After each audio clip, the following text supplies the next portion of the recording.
This is what he told me. He told me that yes, they are bringing in healthcare givers from all across the world, but in Africa they are restricted to just a couple of places. They are not taken out from all African countries, unfortunately. They're taken from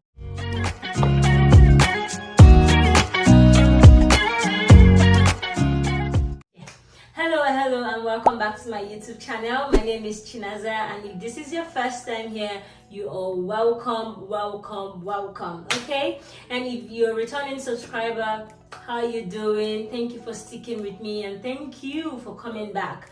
All right, so without further ado, we're going to jump straight into this video because this happens to be one of my most requested video apparently so far. So let's jump right in. Thank you.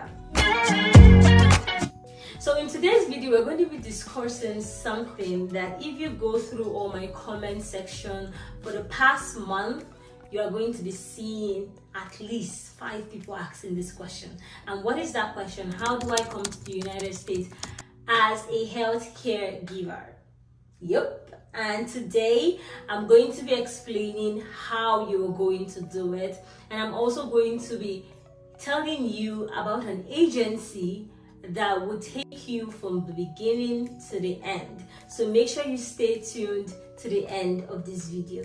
We all know that since the pandemic, there have been a huge shortage of nurses, doctors, healthcare givers all across the world, especially in the United States. And countries like the UK, the US, Canada had tried as much as possible. They put out vacancies, they're putting out policies, they're putting out immigration laws that would help solve this particular issue, that will help reduce this particular issue. So a lot of people are going into healthcare, a lot of people are trying to bridge that gap.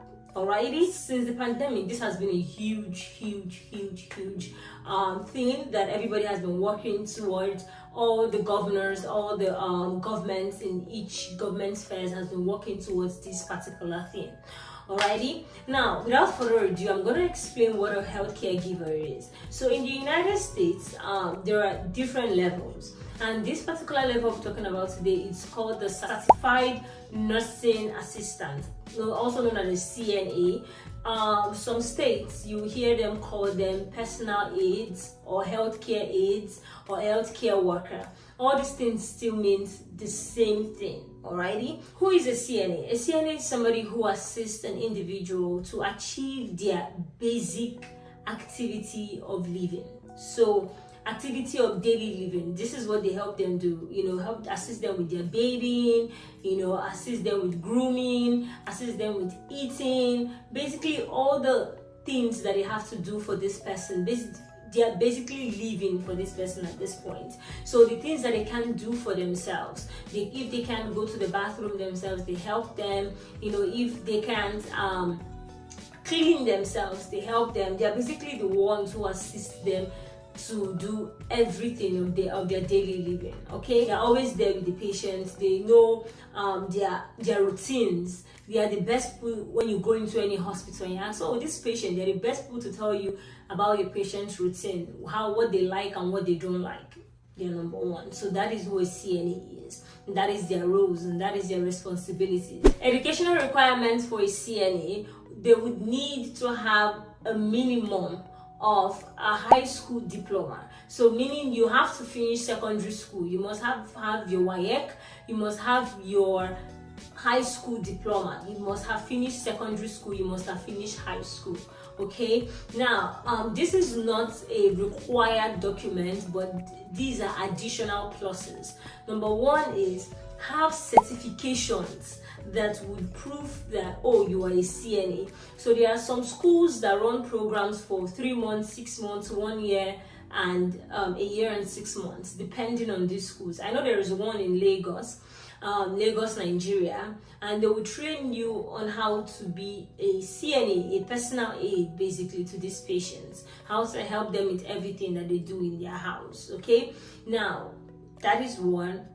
Then something else you need to have is known as the BLS, Basic Life Support. That is a CPR certification. So you really need to know how to perform CPR, because like I said earlier in this video, that these people are closest to these patients. They are very close to them. They are always there with them, and if any event would happen that would cause their hearts to stop, they are actually known as one of the first responders before the nurses get on the scene, or before other medical personnel get on the scene. Okay, that sums it up for certifications that you need to get. So your high school, which is your WAEC, your certification from a program. Number 3 is going to be your BLS, Basic Life Support. And if you want to have additional one, which is the Advanced Cardiac certification, well, it's not necessary you have it, because it is way more advanced, and honestly you might not really need it, but it is a good to know. It is something that's good to know, because if you eventually get to work in a hospital, you would have to know how to perform EKGs, how to put the leads and all that stuff, and you could learn them from the ACLS class as well. It's a plus to have, but it is not necessary. Okay, now how do you come to the United States as a caregiver? How do you come to the United States as a healthcare assistant? I know this is what everybody is waiting for. Okay, just like the nursing pathway, you will require somebody to file for you. So now I'm going to be reading off the eligibility, what is going to make you eligible for the particular visa that these agencies are going to file for you. So these agencies are going to file what is known as the EB1 visa. So employment-based category 1. This employment-based category 1 visa is for skilled workers. Okay, it is for skilled workers, and these are the things that you need to show that you have, and these are the things that these agencies have to see that you have before they would accept you and before they can file this particular visa for you. Okay, I'm going to read it off from the United States website so that you see that I'm giving you correct first-hand information. Okay, so number 1 is you must be able to demonstrate that you possess at least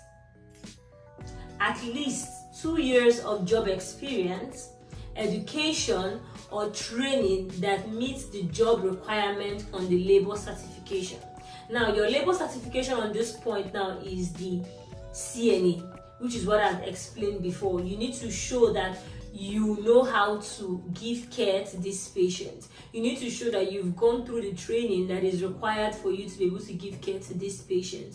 You need to show that you have an experience in this field. Now, experience is not much that you have that experience like that, but experience is very important, because even with this particular agency I'm going to be telling you at the end of this video, when I spoke to one of their representatives on the phone, we had a long conversation, and what they told me is that your years of experience does matter, because there's a lot of people applying, so your years of experience does matter. So, but if you don't have an experience, don't let that discourage you.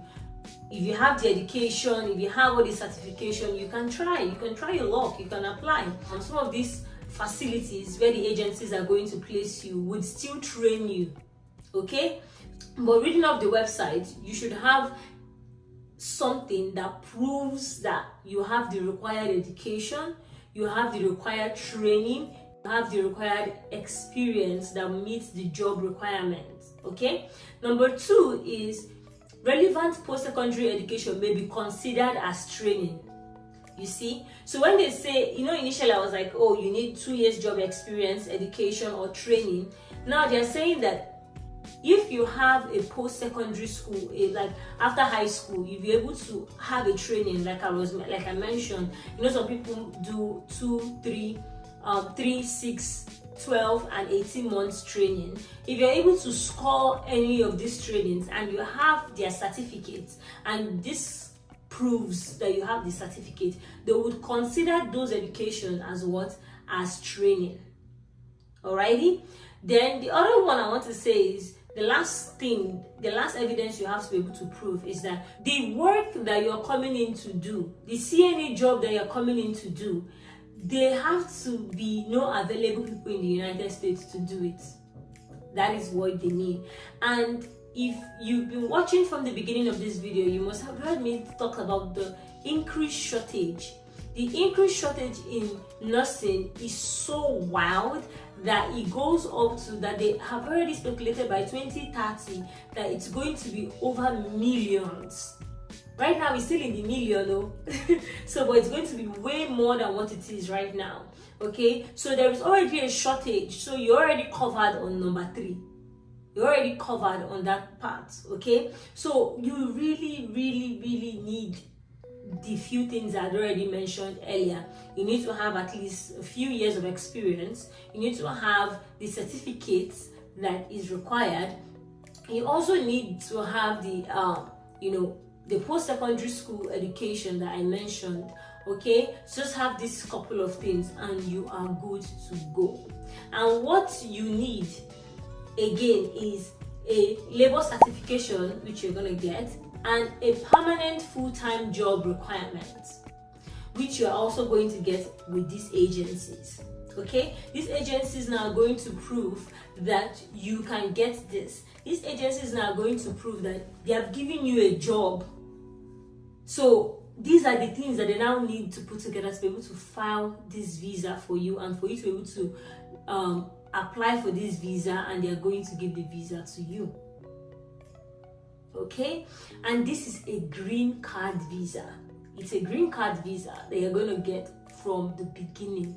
That is huge. That is very big. Alrighty, so moving on now to the question everybody has: what is this agency that we're talking about? Let's talk about these agencies that are actually bringing in caregivers. They're actually bringing in healthcare workers, healthcare assistants from outside the US, Nigeria, Ghana, any African country, basically Uganda, name them. Okay, now this agency, number 1 on my list is going to be Medpro. When I spoke to Medpro on the phone, I spoke to one of their representatives on the phone, and this is what he told me. He told me that yes, they are bringing in healthcare givers from all across the world, but in Africa, they are restricted to just a couple of places. They are not taken out from all African countries, unfortunately. They're taken from Ghana, they're taken from Uganda, they're taken from South Africa, they're taken from Zimbabwe, but they are not taken from Nigeria. But they're not the only company, so Nigerians, keep watching, don't lose hope, okay? But Medpro has a beautiful way. They take you off from the beginning to the end, and when you come into the US, they would help you take your licensing exam so you become a licensed certified nurse assistant here in the United States. And once you're here, you can go on to make good money. You can go on to even becoming an LPN, an RN later on in the future. There are a lot of people who went from being a CNA to an LPN to an RN, and even up to an MP and CRNAs and stuff. It all takes time, but it happens. So Medpro is one of those agencies. Number 2 on my list is going to be Worldwide Health Staffing Solution. So Worldwide Health Staffing Solution, they take people from Nigeria as well. And they go around the world. Literally recruiting people. But when I spoke with one of their agencies, what she told me was that yes, they do have a lot of people under their belt right now, but they're still taking more people, but they're prioritizing people with experiences more. So you want to be able to sell yourself very well, have a really strong resume. If you want somebody to brush up your resume for you, you can always do that, but have a really good and have a very strong resume that you're going to use. Also, be assertive, pay for interview preps, be prepared so that you make sure that you are very prepared for the interviews when you go on to them, when you qualify for them, so that you're able to enter these programs. Okay, you must be willing to spend money to be able to come to the US, and when I mean spend money, spend it wisely. Okay, now the last one, these ones I just did a little bit of research on them. I didn't do so much on them, so you might want to take this one with a pinch of salt, but it's a good one to also use. This one is known as Carers for America. I'm gonna put a website here, so you're gonna see that. I'm also gonna put the website of all the agencies I talk about in the description box below, so you're going to also see them and have access to their website to be able to apply. So this one is known as Carers for Americas. They also help you come to the United States, bring you in, give you everything that you need and all that stuff. So these agencies would help you come into the US. They would file for you and your family, your spouse and your children under the age of 21 years old to come into the US, and all of you are going to be coming in with a green card. You're not coming in with a H-1B visa. No, you're coming in with a green card, which is the EB3 visa. Okay, so with that being said, I wish you all the best, and this is my word of advice, my own opinion, my word of advice to you. The US journey is not a quick journey. It is not a Indomie journey, if I dare to use that. It is something that requires a lot of patience. It is something that requires a lot of work. So you must be willing to be patient, and you must be willing to put in the work necessary for you to be able to come to the US. This journey is really for those who are tenacious. You really need to be patient. You really need to push through. It's not going to be easy. I'm not going to sound rosy and make it all sweet and plain. I'm just going to be as truthful as possible to you. This journey is not an easy journey, but it is something that is achievable. It is something that is doable. A lot of people are doing it. A lot of people are going above and beyond, and they are doing it. They are killing it. And I believe that you can do it too. And I believe that you can come in here as well. You just have to put in the work. Keep praying. Keep your faith strong. Keep applying. Keep making yourself better. And yes, and I will see you when you are in the United States. Okay, thank you so much for watching this video. Please do not forget to subscribe, like this video, share this video to your friends, your family, who you believe would benefit from this video, and also do not forget to leave a comment in the comment section. All right, remember that all the links required are going to be in the description box, so make sure to check out the description box. Alrighty, and also check out more videos on my YouTube channel, and I will see you in my next video. Thank you. Bye.